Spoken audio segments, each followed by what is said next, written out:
this was a rather bold and daring and pretty significant social experiment, to try to fix what a lot of people saw as problems with society, whether it was public drunkenness or, not being productive in the workplace or violence or crime or any of those things. And we've seen the temperance movement show up off and on with varying degrees of intensity and varying degrees of success, since before the Civil War. But the perhaps some of the austerity of the First World War and among other things lead to the passage of the 18th Amendment, which bans alcohol, the production, the use, the sale. There are some exceptions to it. For example, if there was stuff that was manufactured and sold prior to the passage of that amendment, that was okay. So what do you imagine people did right before it went into effect? They just sort of stockpiling it, didn't they? There were exceptions on medicinal alcohol and things like that. The Volstead Act is where we ended. That is the enforcement mechanism that gives the government essentially the the authority to enforce the 18th Amendment. But as we were getting to, just because you make it illegal, that doesn't mean people are going to stop drinking. During the Prohibition era, people were probably drinking just as much, maybe even more than they ever had. It kind of made it almost more fashionable because it was, daring and edgy and all of that. But it really wasn't all that hard to do. It wasn't that difficult, or as difficult as you might have imagined, to get alcohol and to use alcohol during the Prohibition era. So if it's illegal for big companies to manufacture it and so forth, how are people going to get it? They're going to get it locally. They're going to make it themselves. And that, of course, begins bootlegging. That becomes the big business. And so the way around all of this, and just overall during Prohibition, there is just a great disregard for the law. There's a great disregard for it from the public, as well of the general public, as well as from law enforcement, and from even people in the government. The bootlegging becomes a major industry, and of course, the term bootlegging originates from people like sneaking alcohol some way by having it like inside their boot. But this is, of course, the illegal process of manufacturing it and then transporting it wherever it is you're trying to get it. And, bootlegging operations could be big and they could be small, but it is oftentimes smuggled. A lot of it is, homemade, but a lot of it is also smuggled alcohol from Canada or places like that outside of the United States. And so there are these elaborate, or sometimes not so elaborate, bootlegging operations where you've got perhaps people that are manufacturing it, or at least smuggling it in, people that are transporting it, people that are selling it, and getting it to individuals and clubs and all of that. So it becomes a major, major business. And it's also something that was pretty easy for a lot of people to get away with because, again, the authorities were really looking the other way. Sometimes because they themselves didn't support Prohibition, sometimes because they're being paid off.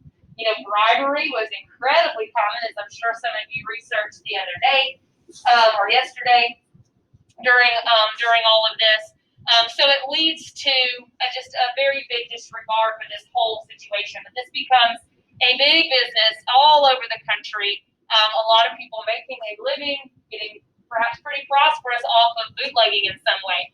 Again, so a lot of it is smuggled. Most of it is probably smuggled, but there is also illegal manufacture of alcohol going on, and people having homemade stills or contraptions on their property in a basement somewhere.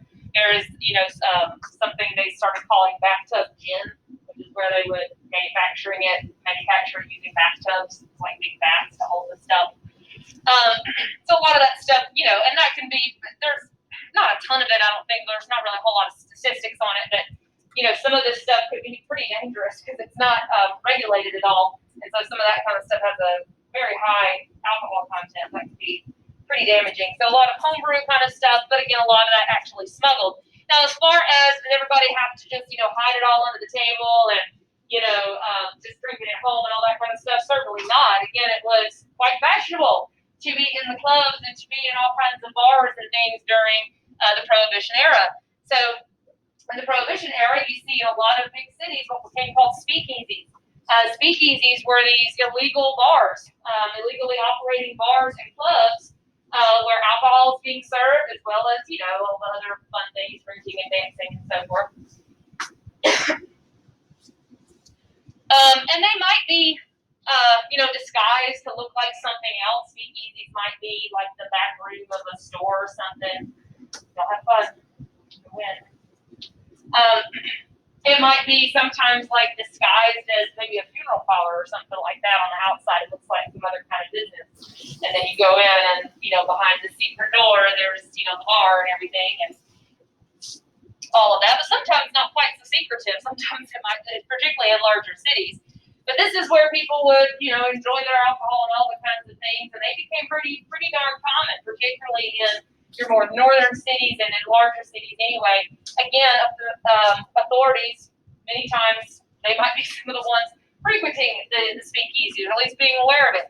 Even the president, Harding, was serving alcohol in the White House. So, there was a big disregard for it from a lot of people. Overall, as you learned yesterday, as you were exploring, the darker side of Prohibition, overall, whereas the people that, wanted Prohibition, one of the reasons they wanted it was, a decrease in crime and that sort of thing, but it leads actually to an increase in crime, a huge increase in crime, as those bootlegging, operations, people are competing with each other to corner the liquor market and to make the most money and to put their competitors out of business. And that leads to significant crime, particularly in your large cities like Chicago and New York, and that leads to the rise of these, gangsters, the precursor to organized crime, the mob, to corner the liquor market, to eliminate your competition. And not to eliminate your competition necessarily by producing a better product that everybody's going to like more, or charging a lower price so everybody will buy yours. How would they eliminate competition? Yeah, killing each other and, threatening each other and things like that. So you have, and in streets or in cities like Chicago, these gangster wars become incredibly violent.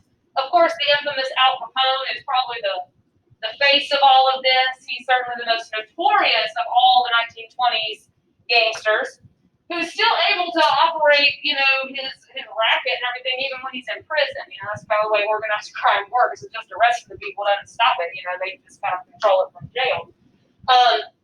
So he's certainly the most extreme example, but there were plenty of other big-time gangsters that made lots of money, did a lot of illegal things, may not have done any killing personally themselves, but certainly ordered killings of other people. And this results in lots of violence, particularly in some of those places like Chicago and places like that, larger cities, New York. But again, Chicago just kind of gets a reputation for being just, almost lawlessness. And these gangsters like Al Capone and others getting away with it because, the cops are people that they oftentimes are paying off, or that might be getting a cut from all these things, and so that's how they're able to get away with it. They're either paid for their silence or may even be some of the ones involved in it. So it is because of this increase in crime and the violence, and that it just simply wasn't working, and just leading to an overall disrespect and an overall disregard for the law, and eventually we see, Prohibition repealed, and so the 18th Amendment ends up being the only one that has ever been repealed. What does that mean, repealed? Take it back. So this sort of experiment in trying to see what would happen if we had alcohol didn't quite work out the way that a lot of temperance advocates might have thought, leading to actually an increase in crime, and then people supporting actually getting rid of the entire measure. Also by that time during the Great Depression, and there were other economic problems to worry about, bigger ones for sure. Of course, organized crime sticks around. It doesn't go anywhere once Prohibition is over. Mob gangs, all that kind of stuff. They just find other illegal things to deal in, narcotics, prostitution, stuff like that. But hopefully some of you found out some kind of interesting, or got to look at some different things about all of that yesterday. All right. So the whole idea of, or this, brings up the speakeasies, the bars, the clubs, all that kind of thing, which is something that a lot of 1920s Americans might have engaged in, but certainly not all of them. And we're going to look at some of that more cultural stuff in the next section that we're going to start shortly. But we're first going to do something looking at the effectiveness, lack of effectiveness, really, of prohibition for just a few minutes.